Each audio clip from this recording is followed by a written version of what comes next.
вечер, Вилам, во новото издание на емисијата Успешни. Овој пат нашата екипа се наоѓа во ателието на уметникот Ангел Коруновски, кој е подготвен да ни раскаже својата успешна приказна.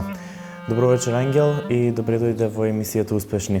За почеток сакам да те запрашам, од каде си започна? Знаеше ли и сонуваше ли за ова како дете или пак можеби имаше друга визија за што ќе бидам кога ќе порасна? Дали знаев, мислам, нормално кога си дете никој ништо, мислам, истражуваме самите себе си и не знаеме што би било во животот, но уште како дете покажував афинитети кон убавите нешта, не само кон уметноста, него и кон музиката исто и свирам, значи покрај што се бавам со ликовна култура. И уште ко дете, значи пето оделение некаде почнав да свирам гитара, почнав многу да цртам и претходно сакав да составувам разни играчки, слагалици, да правам некои миниатурни скулптури со пластелин да си играм таму. Пето оделение некаде тогаш беа доста престижни Рациновите средби кои што беа на ниво на цела бивша Југославија и имаше деца од секаде, од цела Југославија, имаше такмичење по ликовни творби. Освоив прво место. Значи сите работеа некои декоративни од грнци, ваганци, нешто може мало ослободување од тие форми.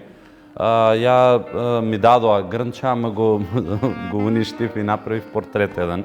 Случајно, мислам така. И од тогаш почна да се развива и желбата и идејата дека можда би бил уметник. Додуше у тоа време и многу малку луѓе се бавеа со уметност и беше доста специфична ко професија, не беше ни ценета толку ни почитуван. А кога професионално почна да се занимаваш со ова? Дали почека целиот тој процес на образование да биде завршен, прво средното ликовно образование, па потоа ликовната академија или пак можеби порано од тоа? Пак професионално од кој аспект? Од аспект на репрезентирање на мојата уметност или финансиски кога сум почнал да Кога прв пат луѓето во јавноста можеле да бидат повеќе собрани твои дела, на некој начин твоја прва изложба? Значи, кога? Уште во самите во средно уметничко во Скопје има секоја година годишна изложба. Значи практично уште тогаш не навлекуваат да ги сватиме изложбите, да работиме на тој принцип, да знаеме што значи една изложба, еден концепт, еден проект како се стварат. Значи уште во средношколски денови почнав да се прикажувам во јавноста. Нормално и сум работел разни портрети, слики, пейсажи, по некоја биста, значи по нешто ситно и сум заработувал нормално. Значи професионално уметноста е слична, ликовната уметност, па и сите уметности се такви да ти од сам старт, првите 2-3 години кога малце се уходаш, од сам старт ти професионално се бавиш. Иначе право онаа вистинско професионално бавење од 2000-та година кога веќе бев при крај со факултетот, кога добивав и многу награди и конкурси и така. Знаеме дека изложбите се заокружување на така еден подолг работен процес на еден уметник. Колку се тие значајни за вас како уметник и каде досега сте ги изложиле своите дела? Па, изложбата, е финиш на еден циклус, мада уметноста се надоврзува, така да не може да се каже ко краен стадиум на едно творење. Многу се значени за еден уметник, според мене треба да бидат, се значени само ако се искрени и селективни. Значи, според мене не ценам уметност која што нон-стоп се прикажува. Значи, уметноста треба да прикаже нешто ново, да биде изненадување, да покаже некои нови текови во уметноста, значи тогаш би било уметност, иначе се у функција на декорација или арт деко или не знам, има разни називи. Значи сум имал повеќе изложби, групни настапи сум имал и низ странство. Холандија можам да издвојам еден многу добар преку ДЛУМ, беше тоа Друштво на ликовни уметници на Македонија, али селекција од целото членство на 10 автори кои што беа присутни во Холандија, Франција, балканскиве земји нормално сите, Македонија стандард, самостојни изложби сум имал 4-5 од прилика. Принцип сакам да излагам само кога мислам дека имам нешто ново и затоа и не планирам во животот да имам превише изложби, но сакам да имам квалитетни изложби, а не премногу. А во текот на својот работен век и со оглед на тоа колку години имате, сте направиле многу, за разлика од некој кој што целиот свој живот творел и работел. На што се должи тоа и од каде наоѓате инспирација? Па, инспирација, уметноста е умење, значи пред се е нешто што прво се јавува како дарба, па после тоа се развива еден талент, па се усовршува. Значи, инспирација ние наоѓаме у се. Значи, можеш да најдеш инспирација и у јадење, можеш и у шетање. Значи, тоа е нешто што ќе те потхрани. Стварањето право е нешто што го носиме со себе и е секојдневна задача. Значи, дали решавање на композиција, дали на одреден проблем, значи ликовен проблем, секогаш се решава и така се развива, нели, едно дело, се ствара едно дело и се развива нашата инспирација. На што се должи мојот и квалитет и квантитет, да? Па се должи на многу упорна работа, на уметноста нема па и уопшто, мислам, во секоја работа не смееме да ескивираме. Значи, ескивирање нема. Значи, се даваме 300%, не 100%, живееме за неа и спаѓаат добри дела. Нормално треба да се поседува и квалитет. Што е најтешко да се долови кај една скулптура? Кој дел е најтежок за обработка, да речеме, кога моделирате еден човек? Па нема најтешко.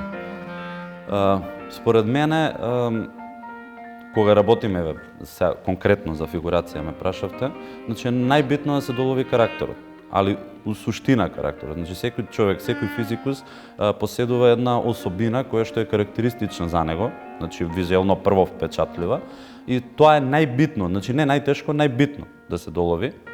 Значи еден човек кој е висок, да речеме, можеш уште малку да го издолжиш, да му дадеш уште помонументален пристап на сето тоа, да речеме жабја перспектива, па го издолжуваш, колку војските филмови текнува како сите се издолжени, и тогаш уште ќе го изразиме неговиот карактер и неговиот физикус. И тогаш ќе добиеме и уметност.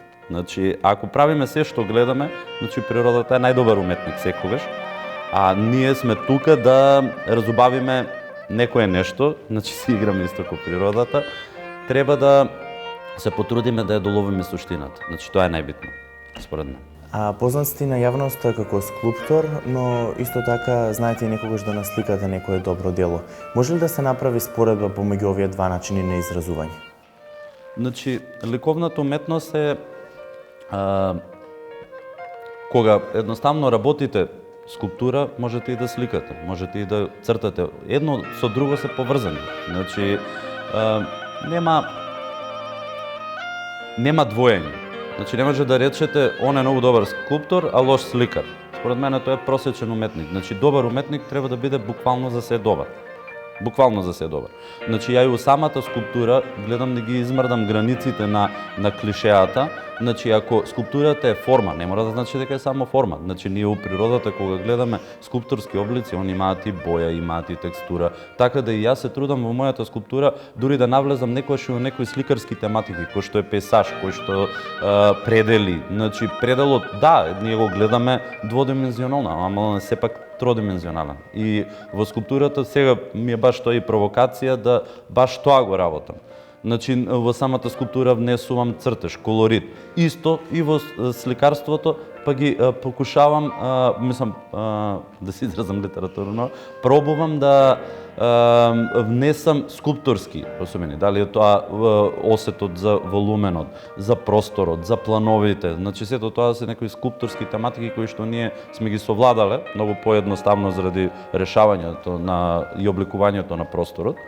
И така да не гледам некое ограничување. Напротив, мислам дека секој уметник треба да проба и треба да работи се за да си го освежи своето творештво. Значи, за да добие на квалитет на своето творештво.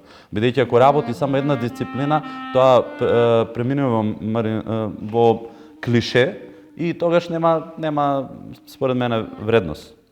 На почеток ја споменавме и љубовта кон музиката која ја имате. Претпоставувам дека сега тоа е останато само како ваше хоби со оглед на тоа дека ликовната уметност ви е преокупација.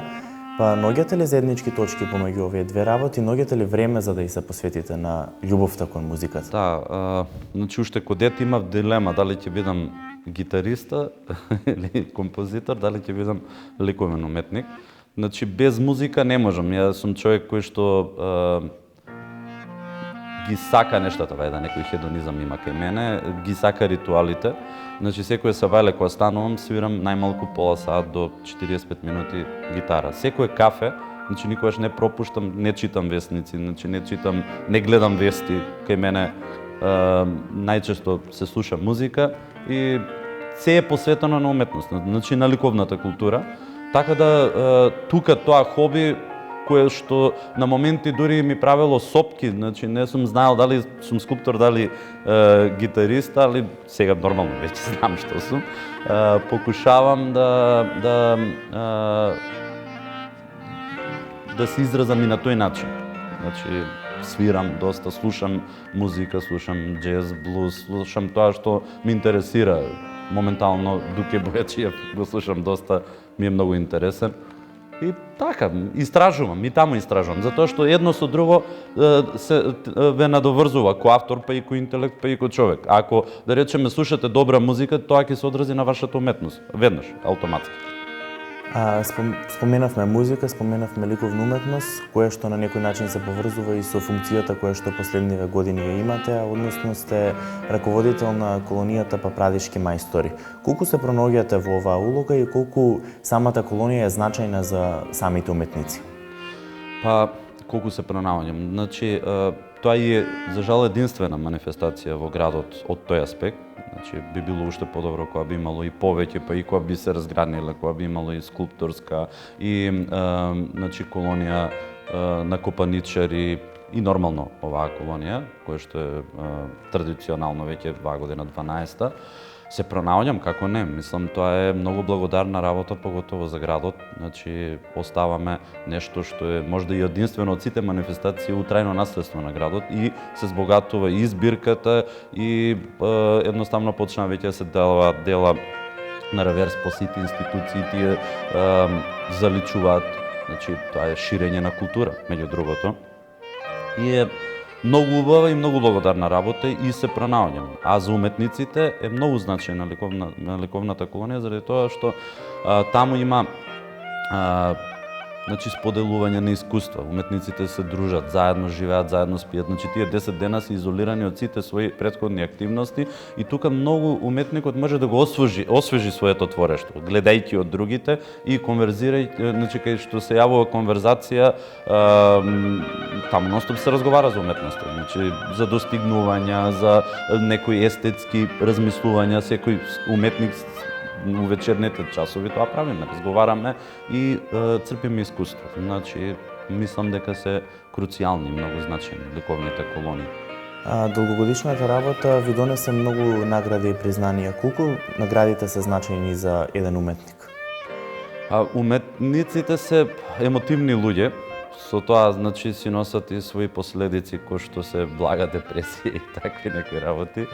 Значи, за да можеме да твориме, некој треба да индиректно ни го признае. Не работиме ние за другите, но убаво би ни дошло кога некој ќе рече браво, еве, твојата скулптура е најдобра, доби награда или на не знам, доволно и пофалба мене, многу ми значи и на групни изложби кога ќе отидам и кога ќе видам како група на луѓе, маса на луѓе, застану и ги гледам моите скулптури, анализира околу нив, мислам, се јавува една интелектуална приказна тука и многу значи. Значи, наградите многу повеќе значат од било што друго, значи и од финансии и од се. Има ли простор Македонија за луѓето како вас да се докажат, да покажат што знаат и умеат, да се дообразуваат? Па, видете, има, но секогаш целта е да се стремиме да го прошириме. Значи, и видикота и нашето представување, бидејќи уметноста треба да се представува и малце по широко. А за сето тоа е прилично тешко, значи треба многу финансии, поготово за скулптура е многу тешко, бидејќи било каде да имаш изложба мораш да организираш транспорт, па тој се плаќа, па тоа доста пари кошта, па се е малце покомплицирано отколку кога си сликар или графичар, па е најпрактично, тогаш можеш преку било која пошта у Јапонија на пример да пратиш дело, за скулптура е многу тешко. Македонија е мала земја нормално, но сама по себе јас сум локал патриота и можам да кажам, мислам и горко македонец, не само локал патриот, како велешенец, можам да кажам дека македонскиот народ е многу талентиран народ и поседува многу таленти и поготово културен народ. Мислам, лесно ја разбира културата. Значи, ако викаме ние не сме толку културни, напротив, сме стар народ кој што се гледа по самата музика. Значи, имаме гениална музика. Значи, таква музика многу малку може у светот да се види. Со такви ритмики, значи, луѓето имале период, долг период истражувале во самата музика, за да ги достигнат сите тие ритмови, тоа изразување. Потоа се гледа дека народот е многу талентиран. Секој втор македонец пее многу добро. Имаме огромни достигнувања и во ликовната култура. Нормално, бидејќи сме мала и сиромашна земја, тешко можеме да ја прикажуваме, значи, ликовната култура, но полека се гледаат резултати. Се гледаат и во ликовната култура, и во драмската уметност. Гледате какви театри имаме. Мислам, фантастични. Можат у било кој театар светски да се појават и они постигнуваат неверојатни резултати. Исто и со ликовната уметност. Секаде кај што сме биле присутни, макар да тоа е за жал ретко, сме биле прифатени ко врвна европска уметност, со свој белег, значи различна. За крај останува само да те запрашам што е она на што во моментов работиш и кога љубителите на ликовната уметност и на твоите дела би можеле да очекуваат следна изложба? Значи, во моментов има неколку проекти што се актуелни. Еден со кој, ајде вака, уште не е официјално, али можда би можел да се пофалам, се надевам дека ќе биде и официјално набрзо. Изгледа ќе имам изложба во Будва, од 10 јуни или од 13 јуни до 23 јуни ќе бидам присутен там, изложбата ќе остане. Ќе бидам присутен на отварањето на Будва фест, кој што е еден од најјаките фестивали, нели, во Балканов. Заедно со и еден перформанс, значи ќе работам едно големо дело кое таму и ќе остане после тоа. Значи ќе го краси градот Будва, кој што е доста значаен, нели, во Балканов. Тоа е едно. У Ниш треба да имам изложба исто јуни. Некаде на есен треба да имам изложба, значи два проекта заеднички. Едниот е со еден наш многу, според мене, еден од најдобрите сликари во Македонија, кој што естетски се пронајдовме, многу сме слични во нашето творештво и во сваќањето за естетиката. Тој е Гligor Vaskov. Значи ќе има проект еден кој што ќе почне од Велес, па ќе се шири после кон Македонија, па низ Балканот. Gligor Vaskov и Ангел Коруновски, значи скулптура заедно со сликарство. У Велес има изложба некаде од прилика почеток на есента, октомври можда би била изложбата. Веднаш после тоа имам со една многу добра сликарка, според мен исто така фантастична сликарка, Ана Милетич се вика, од Ниш. Со неја ќе имаме изложба во Белград. Тоа е сега за се и мислам дека е сосема доволно, за толку можам да издржам. Берлин планирам набрзо, нели, да го посетам исто со изложба и така. Тоа е од прилика за нареднава година. Да, со оглед на тоа дека се уште сме, можеме да кажеме, на почеток на годината, се гледа дека ти престои успешна година. Екипата на емисијата Успешни ти посакува успех во она што оваа година ќе го работиш и останува да ти се заблагодарам за одвоеното време и за раскажувањето на твојата приказна. Почитувани гледачи, за 7 дена најавуваме нова успешна приказна. Останете со нашата програма. Пријатно!